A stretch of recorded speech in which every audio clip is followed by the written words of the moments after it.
तो क्या हाल है आप सभी की। उम्मीद करते हैं सब अच्छे होंगे, सब बड़े होंगे, अपने अपने घर पे मौज काट रहे हैं। तो देखिए, दुनिया का जो सबसे सफल संगठन है जो सिक्योरिटी के मामले में जो है बहुत ज़्यादा ताकतवर भी है, वो है नो डाउट नेटो। नेटो में यहाँ पर आपको मिलेंगे बहुत ही ताकतवर देश, जैसे कि अमेरिका तो खुद ही दुनिया का सबसे ज़्यादा पावरफुल देश है। और इसके अलावा यहाँ पर यूनाइटेड नेशन सिक्योरिटी काउंसिल के दो और परमानेंट सदस्य, फ्रांस और ब्रिटेन, दोनों ही इसका पार्ट है। और इसके अलावा यहाँ पर जर्मनी, टर्की, इटली, स्पेन, ये भी इसके हिस्से हैं। तो भाई यहाँ पर जो है ना, इनको चैलेंज करना बहुत ही ज़्यादा टेढ़ी खीर है। और यहाँ पर इसके सपोर्ट के साथ ही जो यूक्रेन अभी तक जिंदा है वो, वरना तो रशिया जो है यहाँ पर एक महीने में उनका निपटा देता। लेकिन यहाँ पर जो है ना, नेटो ने बहुत ज़्यादा तगड़ी मदद की है यहाँ पर यूक्रेन की, जिसकी वजह से यहाँ पर अभी तक भी ये जो है ना युद्ध खत्म नहीं हुआ है। 3 साल होने वाले हैं, लेकिन अभी तक भी आप देख सकते हैं कि यूक्रेन को रशिया हरा नहीं पाया है, क्योंकि नेटो से बहुत ज़्यादा मदद मिल रही है। नेटो यहाँ पर डायरेक्टली इन्वॉल्व नहीं है, लेकिन यहाँ पर हथियारों से और जो डिप्लोमेटिक सपोर्ट है उसके ज़रिए यहाँ पर मदद पहुँचा रहा है वो यूक्रेन। तो नेटो अपने आप में यहाँ पर काफ़ी ज़्यादा ताकतवर संगठन है और दुनिया का सबसे ज़्यादा सफल संगठन। इससे पहले भी यहाँ पर कई सारे जो है ना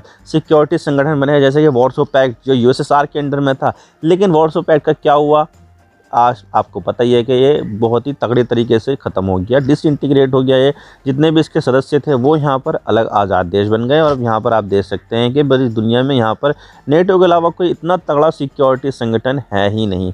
तो यहाँ पर जो नेटो अपने आप में काफ़ी ज़्यादा जो है ना पावरफुल है। लेकिन अब यहाँ पर जो ये नेटो है वो यहाँ पर कहीं ना कहीं इसके जो सदस्य है वही आपस में यहाँ पर जो है लड़ने की बात कर रहे हैं। जैसे कि यहाँ पर मैं आपको बताऊं, जो डोनाल्ड ट्रंप है अमेरिका के राष्ट्रपति, उन्होंने यहाँ पर राष्ट्रपति बनने से पहले ही कह दिया था कि भाई मैं यहाँ पर ग्रीनलैंड को कब्जे में ले लूँगा, क्योंकि ये जो है ना अमेरिका की सिक्योरिटी के लिए जो है ना सबसे ज़्यादा जो है ना अच्छा है और यहाँ पर अमेरिका की सिक्योरिटी के लिए काफ़ी ज़्यादा इंपॉर्टेंट है।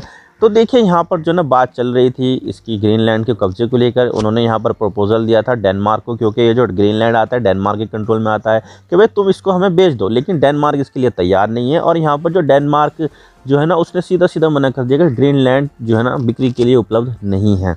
और साथ ही यहाँ पर सर्वे कराया गया कि क्या आप यहाँ पर जो है ना अमेरिका के साथ जो है ना मिलना चाहते हो। तो ओवरवेलम तरीके से यहाँ पर उन्होंने रिजेक्ट कर दिया कि भाई यहाँ पर हम अमेरिका के साथ मिलना नहीं चाहते, हम यहाँ पर जो है ना अलग ही रहना चाहते हैं। तो इस तरह से यहाँ पर जो है ना लोग चाहते हैं कि हम यहाँ पर अमेरिका के साथ ना मिले, लेकिन अमेरिका चाहता है यहाँ पर ग्रीनलैंड जो है ना अमेरिका के कब्जे में हो। तो भाई यहाँ पर मसला आ जाता है ग्रीनलैंड की सिक्योरिटी का। तो अब यहाँ पर फाइनली जो फ्रांस है, जो यूनाइटेड नेशन सिक्योरिटी काउंसिल का परमानेंट सदस्य और साथ ही यहाँ पर जो है ना अपने आप में काफ़ी ज़्यादा पावरफुल भी है, उसके पास कई सारे न्यूक्लियर वेपन्स भी है, तो उसने सीधा सीधा कह दिया कि भाई हमें यहाँ पर ज़रूरत पड़ी तो ग्रीनलैंड में फ्रांस के जो ट्रूप्स है, यानी कि फ्रांस के जो सैनिक है, वो यहाँ पर सुरक्षा मुहैया कराएंगे।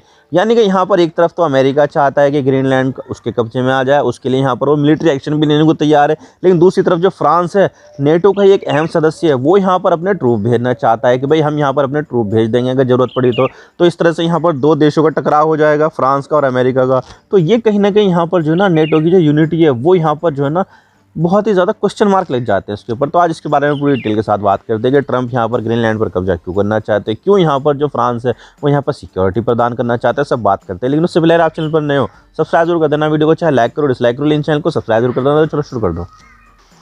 तो सबसे पहले हम यहाँ पर देख लेते हैं ग्रीनलैंड कहाँ पर है। तो ग्रीनलैंड है यहाँ पर यूरोप के और कनाडा के बीच में, दुनिया का सबसे बड़ा आइलैंड है। और यहाँ पर आप देखोगे ना तो नाम तो ग्रीनलैंड है, लेकिन यहाँ पर ज़्यादातर इसके हिस्सों में बर्फ़ ही बर्फ़ दिखाई देगी। और जो ग्रीनलैंड जो है ना वो यहाँ पर उसकी जो आबादी है वो लगभग 60,000 के आसपास है। यानी कि एक भारत का कोई सा छोटा सा शहर भी होगा ना तो वो भी यहाँ पर जो है ना इससे ज़्यादा ही बड़ा होगा। हमारा जो शहर है वो भी यहाँ पर इससे ज़्यादा ही बड़ा है। तो यहाँ पर टोटल ग्रीनलैंड की आबादी 60,000 है। तो यहाँ पर जो है ना मैनेज करना और यहाँ पर जो है ना उसकी जो चीज़ें करना वो यहाँ पर देखता है डेनमार्क। डेनमार्क की यहाँ पर जो है ना सोवरेनिटी के अंदर ये जो ग्रीनलैंड है वो आता है। और यहाँ पर जो है ना जो डेनमार्क का जो शासन है वो यहाँ पर देखा जाता है। हालांकि देखा जाए तो उनके लोकल की जो गवर्नमेंट है वो भी यहाँ पर काम करती है और यहाँ पर ये जो है ना एक ऑटोनोमस रीजन बन जाती है डेनमार्क का। लेकिन यहाँ पर ऊपर से जो कंट्रोल है वो यहाँ पर डेनमार्क का है, तो डेनमार्क की सोवरेनिटी में आता है। और 1921 में यहाँ पर उसकी सोवरेनिटी में आया था, लेकिन फिर बाद में उसको ऑटोनॉमी दी गई 1979 में। तो अब से यहाँ तक जो है ना ये डेनमार्क के जो है ना अंडर में है और उसकी ऑटोनॉमी में है। तो यहाँ पर ये सब चीज़ें चलती है। और जो काम वाम जो है ना तो मछली पकड़ने का यहाँ पर काफ़ी ज़्यादा किया जाता है। तो फिशिंग के लिए जो है ना बहुत ही ज़्यादा परफेक्ट है, क्योंकि वो जो है ना नॉर्दर्न मोस्ट एरिया आता है और वहाँ पर जो है इतनी आबादी रहती भी नहीं है। तो यहाँ पर फिशिंग करना काफ़ी ज़्यादा ईजी हो जाता है। तो फिशिंग इंडस्ट्री वहाँ पर बहुत ज़्यादा जो है ना पॉपुलर है। तो फिशिंग की वजह से यहाँ पर जो है ना वो लोग रहते हैं लेकिन यहाँ पर सिर्फ फिशिंग ही नहीं होती है, बल्कि यहाँ पर जो है ना नेचुरल रिसोर्सेज भी बहुत ज़्यादा पाए जाते हैं। अब देखिए यहाँ पर ये मानते हैं दुनिया वाले कि जहाँ कहीं भी ऑयल और गैस होती है वहाँ पर अमेरिका आ जाता है, चाहे वो यहाँ पर उनके साथ एग्रीमेंट के ज़रिए आए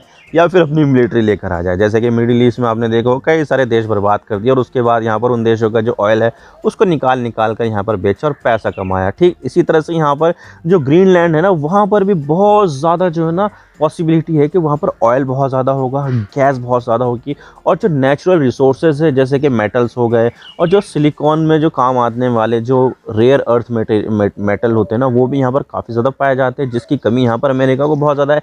इलेक्ट्रॉनिक्स इंडस्ट्री में रेयर अर्थ मेटल जो होते हैं ना, वो यहाँ पर काफ़ी ज़्यादा इंपॉर्टेंट होते हैं, लेकिन यहाँ पर वो प्रोसेस करता है चाइना सबसे ज़्यादा। तो चाइना के ऊपर यहाँ पर अमेरिका की काफ़ी ज़्यादा डिपेंडेंसी है। तो इसकी वजह से यहाँ पर अमेरिका भी चाहता है कि भाई मेरे पास भी यहाँ पर रेयर अर्थ मटेरियल हो। तो यहाँ पर वो रेयर अर्थ मेटल कहाँ से मिलेंगे? ग्रीनलैंड से मिलेंगे। और अमेरिका चाहता है कि ग्रीनलैंड का जो कब्जा है वो यहाँ पर अमेरिका के पास रहे, ताकि यहाँ पर उसके पास जो है ना नेचुरल रिसोर्स की कमी कभी ना हो। लेकिन मसला सारा यहाँ पर ये आ जाता है कि जो ग्रीनलैंड है वो कोई इंडिपेंडेंट देश तो नहीं है, डेनमार्क का हिस्सा है। डेनमार्क आता है नेटो में, और नेटो में शामिल है यहाँ पर अमेरिका भी और यहाँ पर फ्रांस भी, कई सारे देश यहाँ पर नेटो में शामिल है। तो भाई यहाँ पर वो किस तरह से हमला करे? तो मसला सारा यहाँ पर यही आ जाता है कि जो डेनमार्क है वो यहाँ पर उसको छोड़ना नहीं चाहता, क्योंकि डेनमार्क ने सीधा सीधा कहता है कि भाई ग्रीनलैंड सेल के लिए उपलब्ध नहीं है। और ग्रीनलैंड के जो निवासी है वो भी यहाँ पर ओवरवेलमिंगली मानते हैं कि भाई हम यहाँ पर अमेरिका का हिस्सा नहीं बनना चाहते, हम यहाँ पर इंडिपेंडेंट रहना चाहते हैं। तो मसला सारा यहाँ पर यही आ जाता है कि भाई किस तरह से यहाँ पर अमेरिका जो है करेगा। तो यहाँ पर अमेरिका तो सोच रहा है कि हम यहाँ पर मिलिट्री भेजकर जो है ग्रीनलैंड को अपने कब्जे में ले लेंगे, लेकिन ये इतना आसान नहीं होने वाला है, क्योंकि जो यूरोप के जो दूसरे देश है, जैसे कि अभी फ्रांस ने कहा है कि भाई मैं यहाँ पर जो है ना ग्रीनलैंड में अपने ट्रूप भेजने की कोशिश करूँगा, कंसीडर करेंगे हम यहाँ पर। लेकिन अभी डेनमार्क ने कह दिया कि भाई इसकी ज़रूरत नहीं है, अभी सिक्योरिटी थ्रेट है नहीं। लेकिन यहाँ पर फ्रांस ने ये प्रपोजल रखा है उनके सामने कि भाई ज़रूरत पड़ी तो हम यहाँ पर तैयार है, हम यहाँ पर यूरोप की सिक्योरिटी करने के लिए तत्पर है हमेशा से ही। तो इस तरह से देखा जाए तो ये जो है ना एक नेटो नेशन दूसरे नेटो नेशन के अगेंस्ट है। एक तरफ है अमेरिका जो यहाँ पर चाहता है कि ग्रीनलैंड पर हमारा कब्जा हो जाए, लेकिन दूसरी तरफ है यूरोप, डेनमार्क और ये फ्रांस जैसे देश जो नहीं चाहते कि भाई ग्रीनलैंड यहाँ पर अमेरिका के हिस्से में चले जाए। तो क्या होगा कि भाई दोनों देशों के बीच में टकराव होगा, और यहाँ पर जो ना जो नेटो की जो यूनिटी है वो कहीं ना कहीं यहाँ पर खतरे में है। डेनमार्क के जो प्रेसिडेंट है एक महिला है, मैट फ्रेडरिक्सन उनका नाम है, और वो यहाँ पर जो है ना यूरोप के दूसरे देशों में बार बार यहाँ पर दौरा कर रही है कि भाई हमें यहाँ पर जो है ना सिक्योरिटी की ज़रूरत है, हमें यहाँ पर जो है ना आपके समर्थन की ज़रूरत है। तो लगातार वो नेटो के जो देश है उनमें जहाँ पर जाकर अपने लिए समर्थन जुटा रही है, ताकि यहाँ पर कभी भी मुश्किल आ जाए तो उन देशों से समर्थन लिया जा सके। वो तुर्की भी जाएंगी, फ्रांस भी, फ्रांस के राष्ट्रपति मैनुअल से तो अभी मिली हैं, वो ब्रिटेन भी जाएंगे, और जो दूसरे जो सदस्य नेटो के उन सब से यहाँ पर जो है ना मिलने की वो बात करेगी। तो यहाँ पर जो डेनमार्क की जो प्राइम मिनिस्टर है मैट फ्रेडरिक्सन, तो वो बार बार यहाँ पर जो है ना दूसरे देशों में लगातार दौरा कर रही है। लेकिन यहाँ पर जो अमेरिका है वो तो भाई सीधा सीधा कह रहा है कि भाई ग्रीनलैंड पर अमेरिका का कब्जा होना चाहिए, ताकि यहाँ पर अमेरिका की जो सिक्योरिटी की जो थ्रेट है वो यहाँ पर एलिमिनेट हो जाए, और यहाँ पर डेनमार्क की जो नेचुरल रिसोर्सेज है वो यहाँ पर अमेरिका के पास में आ जाए, ताकि यहाँ पर हम चाइना से कम्पीट कर सकें। तो भाई ये सब चीज़ें चल रही है, और हो सकता है आने वाले समय में ऐसा कर भी दे वो अमेरिका, क्योंकि अमेरिका को कोई भरोसा नहीं है।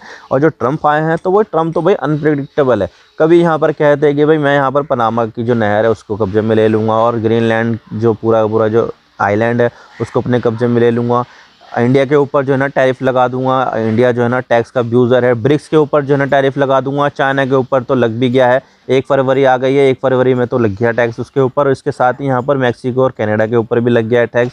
तो कहीं ना कहीं यहाँ पर देखा जाए तो भाई जो मेक अमेरिका ग्रेट अगेन का जो कैंपेन है उनका, वो यहाँ पर राष्ट्रपति बनने के बाद अब वो पूरा करेंगे, और यहाँ पर सिर्फ और सिर्फ वो अमेरिका के बारे में सोचेंगे। भाड़ में गई दुनियादारी, भाड़ में गया नेटो के तो वो वैसे भी अगेंस्ट रहते हैं, क्योंकि अमेरिका का ट्रम्प का जो मानना है वो यहाँ पर ये है कि जो अमेरिका है वो एक्सेस अमाउंट यहाँ पर अपनी मिलिट्री के ऊपर खर्च करता है और यूरोप की सिक्योरिटी पर खर्च करता है, जबकि यहाँ पर जो यूरोप के जो देश है वो यहाँ वो पूरी तरह से अमेरिका के ऊपर रिलाय करते हैं, और वो यहाँ पर नेटो में अपना कंट्रीब्यूशन करते नहीं है। जीडीपी का 2% मांगते हैं कि भाई हमारी जो जीडीपी है उसका 2% यहाँ पर अपनी मिलिट्री के ऊपर खर्च करो, लेकिन यहाँ पर ज़्यादातर जो देश है वो 2% तो खर्च करते ही नहीं है, जिसकी वजह से अमेरिका नाराज़ रहता है कि भाई यहाँ पर अमेरिका का क्या काम है, हमें यहाँ पर पैसा खर्च करना है, तो भाई हम यहाँ पर सिक्योरिटी क्यों दें, हम तो यहाँ पर जो है ना निकल भी जाएंगे। और एक बार उन्होंने ऐसा कहा भी था कि भाई यहाँ पर अगर रशिया ने किसी नेटो देश के ऊपर हमला किया तो अमेरिका बचाव करने के लिए आएगा भी नहीं। तो भाई देखा जाए तो यहाँ पर ट्रम्प जो है ना नेटो को बिल्कुल भी पसंद नहीं करते, और हो सकता है कि यहाँ पर जो है ना नेटो की परवाह किए बगैर वो यहाँ पर ग्रीनलैंड के ऊपर अटैक कर देंगे, जो यहाँ पर नेटो से ही प्रोटेक्टेड है। तो अब देखने वाली बात होगी कि क्या यहाँ पर जो डोनाल्ड ट्रंप है वो यहाँ पर नेटो के जो एक आइलैंड है ग्रीनलैंड उसको अपने कब्जे में लेते हैं और यहाँ पर पूरे नेटो से दुश्मनी लेते हैं, या फिर यहाँ पर कुछ बीच का रास्ता निकालते हैं वो बातचीत के ज़रिए। और मुझे नहीं लगता कि बातचीत के ज़रिए यहाँ पर वो समाधान निकालने की कोशिश करेंगे, क्योंकि उनका तो मानना ये है कि भाई यहाँ पर एग्जीक्यूटिव ऑर्डर साइन करो और यहाँ पर जो एक्शन लेना है वो लो। भाई बातचीत करने का कोई फ़ायदा नहीं है दूसरे देशों से। तो उनके यहाँ पर जो ना मसला ये चलता ही रहता है और वो अनप्रिडिक्टेबल है। और यहाँ पर जो 4 साल होने वाले हैं बहुत ही ज़्यादा उतार चढ़ाव होने वाले हैं डोनाल्ड ट्रंप के अंडर में। तो देखने वाली बात होगी क्या होता है आने वाले वक्त में। आई होप आपका सारी बातें समझ में आ गई किस तरह से यहाँ पर जो नेटो की जो यूनिटी है वो यहाँ पर खतरे में है। मैं तो बस इतने कहना चाहता हूँ, वीडियो थोड़ा सा ये पसंद आए लाइक जरूर कर देना और चैनल पर नए हो तो चैनल को सब्सक्राइब जरूर कर देना। आपके एक सब्सक्रिप्शन से हम आगे कंटेंट बनाने की मोटिवेशन मिलती है। Thank you for watching. I really appreciate your precious time. God bless you all. Now signing off.